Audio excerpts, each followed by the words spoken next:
अच्छा, ये एक नई बच्ची को लेकर आए हैं क्योंकि मुझे बहुत छोटी लग रही है। 4 साल की। क्या नाम है आपका? दुआ फातिमा। दुआ फातिमा, आपको पढ़ने का शौक है? आप कितने ईयर्स की हो, कितने साल की हो? 4। 4 साल की हो। अच्छा, तो घर पे क्या करती हो अभी तक? खेलती हो? तो क्या बड़े होके कुछ बनना है तुमने? क्या बनना है? डॉक्टर। तुमने क्या बनना है?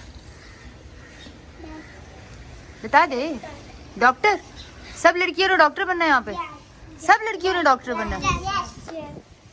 अच्छा, मैं पौधी बनूंगी। तुम क्या बनोगी? पौधी। फौजी बनोगी? आपको पता है लड़कियां भी फौजी बनती हैं। चलो ठीक है भाई, हमारी सबसे छोटी सी स्टूडेंट को अस्सलाम वालेकुम करते हैं। ठीक है, आज से आप यहाँ पे पढ़ेंगी, ठीक है? ओके।